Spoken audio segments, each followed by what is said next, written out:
So my name is Feliks Zemdegs. I'm 20 years old from Melbourne and I've been speed cubing for around 8 years now, and I've won the last 2 world championships. But starting out solving the Rubik's Cube, maybe try and solve the first layer by yourself, and if you get stuck then go to the tutorial, just because it's more fun and more rewarding to actually figure things out yourself. And I know when I started I just went straight to the tutorial, and maybe I would have been better served just trying to figure it out by myself at the start.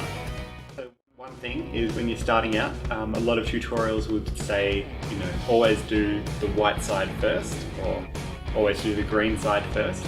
But one helpful thing is, when you get a scrambled Rubik's Cube, there'll be actually some sides which are easier to start on than others. So for example, if you have a scrambled cube and you want to solve the white side first, but actually the red side is a lot easier to solve, you're better off solving on the red side as opposed to just restricting yourself to the white side. So this is called color neutrality, and basically the ability to start your solve for any of the 6 sides, not just one side, because it gives you 5 more opportunities for easier solves. I would like to ask you, how many do you know in 3x3? All up. Total algorithms, maybe like 250 or something. Good. But there are plenty of people that know more. Yeah. But you're the fastest. Yeah. But algorithms aren't the answer. F2L is more important than algorithms. Yeah. Sure. Doing F2L in 3 or 4 seconds, that's good. Yeah. Like that. And really big step. So a really big step there, might be learning something like F2L, right? And once you learn F2L, obviously, here you've made it to the top of the step, but you can't really move on. You need to practice it a lot to to get to the next sort of step, right?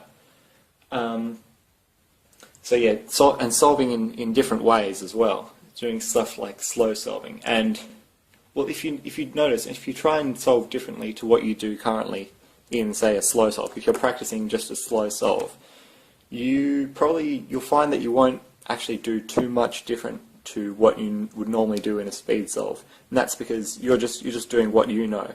You're not doing anything special or different. And for this, I think, to discover sort of new ways of solving and new tricks, I think the best way of learning new tricks for doing stuff like centers and F2L is to just watch example solves from other fast people. Still, I find myself watching videos from people like Mats and Kevin, and they solve cases in different ways to what I do. Something that I wouldn't have thought of. Maybe I'll use it, maybe I won't, but they just do it differently, and it's good to have the really broad perspective on all the different types of cases and all the different ways you can solve them.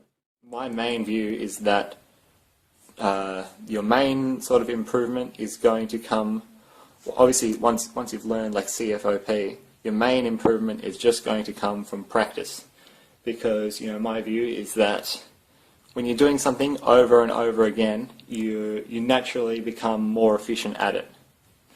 So if we have for solving, your ultimate goal is to not do any active thinking during your solves. You don't want to be thinking about anything on the cube. You just want it to be, all muscle memory. And you'll find when you learn new algorithms or something, you'll notice that while you may be able to do, say, I don't know, like a G-perm by itself, but when you're confronted with that case in a solve, right?